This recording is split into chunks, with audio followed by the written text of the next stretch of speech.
Welcome to Trust Talk. Our guest today is Francis Fukuyama. He is the Olivier Nomalini Senior Fellow at Stanford University's Freeman Spogli Institute for International Studies and a faculty member of the Center on Democracy, Development, and the Rule of Law, and a professor of political science. His interest in philosophy and inspiration for his later work came from his undergraduate teacher, Alan Bloom. He talks about interpersonal trust that enables formal institutions to establish property rights and the rule of law, and a commercial code to promote economic activity, about the lack of trust that will add to transaction costs and make business dealings much more difficult. When asked about the eroding political trust, he talks about the rise of populist politicians and the distrust they foster against institutions as well as media to gain power, the elite losing sight of the views of ordinary people, being unresponsive and unaccountable, which has led to a crisis of trust in political institutions. We talk about information distortion, conspiracy theories, and the imperviousness of fact-checking and evidence. He counters China and Russia's arguments that liberal democracy is an obsolete system, and talks about Putin's Ukraine war and the effects that any outcome will have on other conflicts in the world.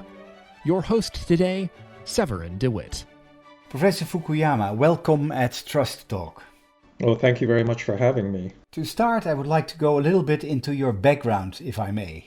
I understand you trace your love for making things, among other things making furniture, to your paternal grandfather, a Japanese immigrant who opened a hardware store in the Little Tokyo neighborhood in New York in the early 1900s. When becoming a student at Cornell University, you fell in love with philosophy, where you studied classics. In your 1992 book, The End of History, you had a beginning, it might be, according to the New York Times, a seminar on Plato's Republic, taught by the charismatic political philosopher Alan Bloom, the future author of The Closing of the American Mind. Is that a fair assumption? Bloom was my undergraduate teacher who introduced me to the whole tradition of philosophical thought. He was a really major influence over my life and also taught me a lot about the history of philosophy. You often speak and write about liberalism and democracy. We come to that in a minute.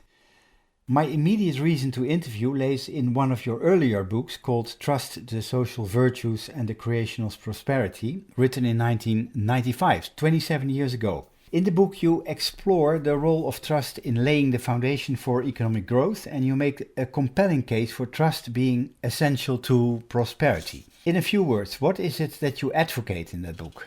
Well, I don't advocate so much as just observe. In any society, you have formal institutions that establish things like property rights, rule of law, a commercial code, and so forth that promote economic activity. But really, you need things in addition to that, which is interpersonal trust. That is to say, people have to believe that their partners in any business enterprise are going to be honest, reliable, perform as they have promised. You can try to compensate for a lack of trust by writing contracts that are very detailed, that specify all of the conditions that your business partner has to fulfill, and if they don't fulfill it, you can take them to court and sue them and so forth. These all add up to transaction costs that make business dealings much more costly, slow, difficult, and sometimes impossible. So therefore, if you live in a society in which people are basically honest, they keep their word, they can do things on a handshake rather than having to write out a detailed contract, you're going to have a more efficient economic transaction and therefore greater overall economic efficiency. So there's this informal side to any economy that is also as important, I think, as the formal institutions. Democracies require trust, as democratic institutions are mechanisms for making decisions together. But we have little reason to participate if we believe that those institutions are rigged against us, or if our fellow decision makers are incompetent or disingenuous. So a healthy democracy will give citizens trust in the reliability of both their peers and the institutions that implement their decisions. It therefore seems an urgent problem that political trust is eroding rapidly across the globe. So, in other words, liberal democracy has trust issues. Yeah, absolutely. I think that's probably the central problem right now in many democracies. You have the rise of populist politicians who are outsiders that claim that all of the established parties, the established media, represent an elite that doesn't have the interests of the broad mass of people in mind when they act, and they actually deliberately try to foster distrust of those institutions. That's part of their method of gaining power for themselves, and sometimes it's rooted in a certain degree of truth that elites can lose sight of the views of ordinary people, they can be non-responsive, unaccountable, and the like, and so that has led to a crisis of trust in political institutions in very many countries.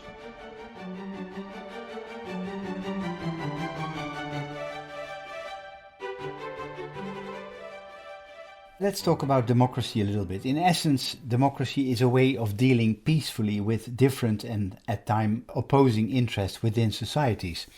For democracy to work, trust is required not only between those who share the same interest, but to some degree also across the political demarcation lines. We need to trust the opposition to stay fair, act in good faith, and respect basic rules.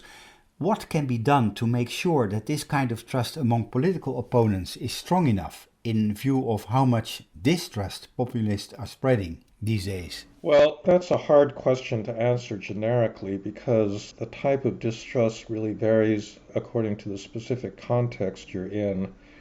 In the United States, we have a major crisis of trust right now because something like 30% of Americans believe that Joe Biden stole the last presidential election. This is completely untrue. They're believing a big lie. If we didn't have Donald Trump promoting this lie, they wouldn't believe this, but there we are. And there's not an easy way to convince these people that what they believe is wrong because they live in a completely separate media universe that's been facilitated by the rise of the internet. So there's many alternative sources of information. There's a complete right-wing media system that reinforces conspiracy theories that are passed around by the people that live in it. And they're largely impervious to fact-checking or to more reliable, authoritative sources of information. And so I think the only way that you can deal with this is by defeating them in an election. I think that in the United States, this group really doesn't represent more than about a third of the electorate, and if their party gets defeated pretty convincingly in the next series of elections, they're going to begin to realize that they've boxed themselves into a really untenable long-term position, and they'll start perhaps coming back to the center. But short of that, I don't really see a way of dealing with this because, like I said, they're really impervious to arguments, to evidence, to the kinds of things that normally you would use to convince fellow citizens that something that they believe is wrong. Do you believe that the new geopolitical momentum of authoritarian threats and Western unity against it could lead to a revival of liberal democracy? And in line with that question, to what extent is the outcome of the Ukraine war critical for the future of liberal democracy? Well, I think it's very critical because Russia, along with China, have been putting forward an argument that liberal democracy is an obsolete system, it doesn't work, it's not delivering for its people, and that their authoritarian governments are more effective in doing that. And I think that if Putin is defeated in Ukraine, it's going to prove that he's actually not this clever strongman that knows what he's doing, but he's actually an incompetent fool that's also violating human rights, causing damage on an unimaginable scale. And that is obviously going to reduce the appeal of that kind of strongman politics. So I do think that the conflict in Ukraine is going to have consequences that go far beyond Ukraine itself. If he's successful in grabbing part of Ukraine and holding on to it and incorporating it into Russia, it's going to validate other countries doing that. The one that obviously people are worried about most is Taiwan, where China has territorial claims on it, but there's others in other parts of the world, and we're already seeing violence in Central Asia, between Azerbaijan and Armenia. So there's a lot of stimulus that a successful Russian attack on Ukraine is going to have for these other conflicts. In a recent issue of the New York Times, David Leonhardt wrote about the two biggest threats to trust in American democracy. You mentioned already one. First, the movement within the Republican Party that refuses to accept election defeat, and second, a growing disconnect between public opinion and government power. So you already said something about the situation in the US, but do you see a similar movement in Europe? Well, there's obviously been a disenchantment by many people, especially on the right, with European institutions because they haven't delivered on issues like financial stability after the euro crisis and then immigration, where that was a problem that seemed to be out of control and something that Europe couldn't deal with very effectively. And I think there's also just a feeling that the elites wanted this European project regardless of what ordinary people thought. So that was on a European level. I think in every European country there's also been a disenchantment with the established parties. Europe has been run by center-left and center-right parties really for the last 3 generations now. And there are a lot of problems that those parties haven't really been able to deal with seriously or to solve. So I think that's laid the ground for the growth of populist outsider parties that claim to be willing to take a completely fresh approach and to tackle some of these problems. I don't think they're going to be able to, but that's certainly the appeal.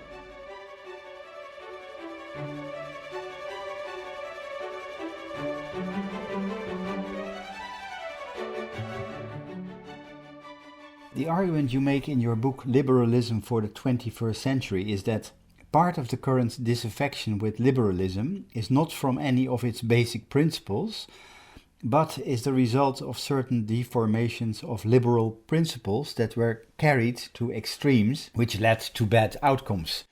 What were those deformations, as you call them? Well, there are several different types. I mean, there's one on the right and then one on the left. I think the right-wing deformation was the rise of so-called neoliberalism. This is not a synonym for capitalism, but it's really the kind of market ideology that we associate with Margaret Thatcher and Ronald Reagan. New British Prime Minister Liz Truss sees herself as a reincarnation of Margaret Thatcher and is cutting taxes in a very similar sort of way. So it's this belief that the state is the big obstacle to economic growth. If you get rid of state intervention in the economy, you're going to have economic prosperity. And this led to both deregulation of financial markets and a kind of globalization that displaced a lot of jobs out of rich countries. So it hit the working class in a lot of wealthy societies as jobs moved to low labor cost areas.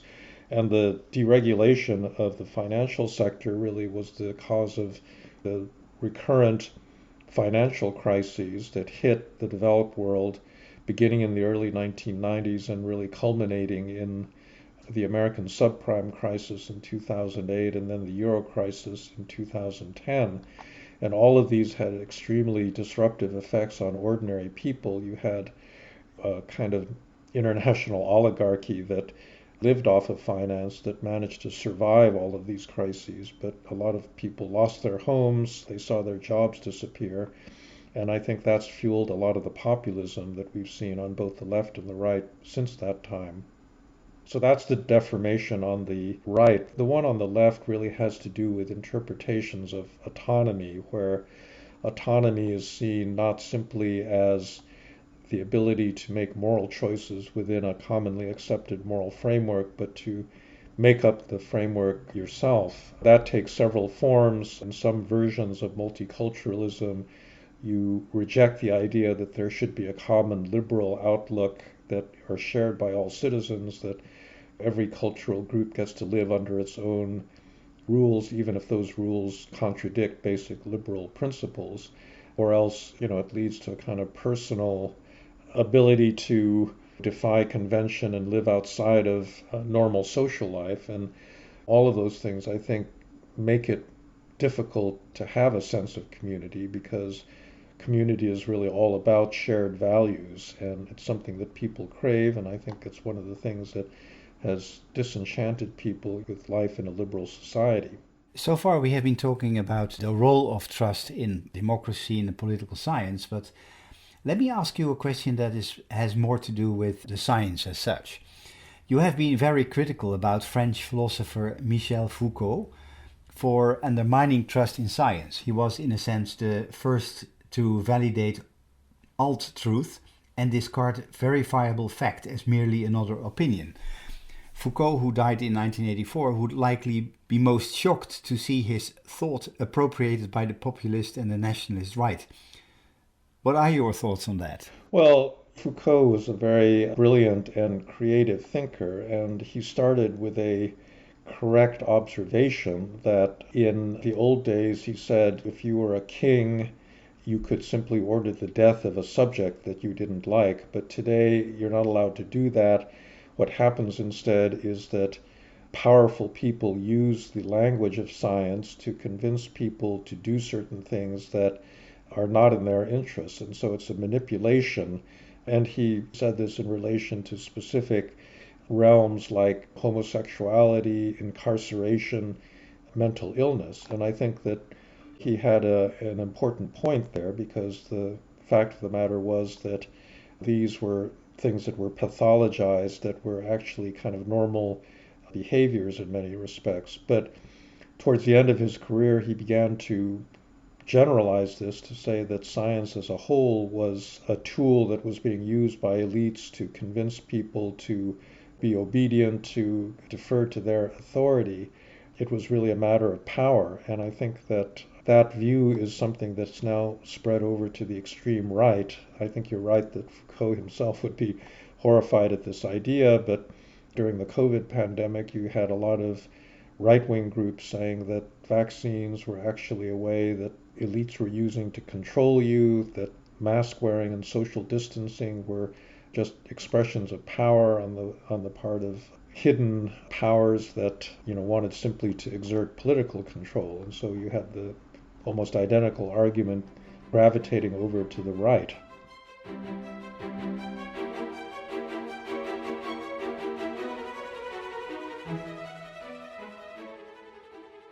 My interview normally ends with the same question I would like to ask you too. Professor Fukuyama, what do you see as the main challenges for the younger generation of political scientists? Well, that's kind of a hard question to answer, because first of all, political science really differs from one part of the world to another. In the United States, it's become extremely methodological. They apply a lot of very high-powered mathematical techniques to analyzing politics, and it ends up not being able to address some of the big questions that we really want to have answered. What makes a democratic system legitimate? What's the best arrangement of institutions to make democracies more functional? Why has populism arisen? A lot of the approaches that are used in political science don't really give you answers to those kinds of questions. And so I would say that they need to keep the big picture in line. And I think in general, the academic discipline of political science has gotten detached from real-world concerns about policy and about how to make the world better. I've always myself taught not in a pure political science academic department, but rather in policy schools where you're training people actually to make policies that hopefully will solve problems, important social problems. And there's a different set of skills that are needed to do that kind of work than what's taught in a lot of academic political science departments. And so I would say that's my general advice, is to keep yourself grounded in real world problems and develop the ability to respond to those problems. Professor Fukuyama, thank you very much for being our guest today and for your insights. I wish you good health and good luck with your work, and we're looking forward to your next book. Thank you very much.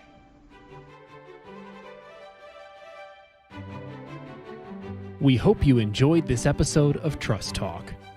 We would be very grateful if you would leave us a review on Apple Podcasts. Don't miss out on future travels around trust, and subscribe to this channel or visit us on our website, trusttalk.co, or on Twitter @trusttalkco. We look forward to seeing you again.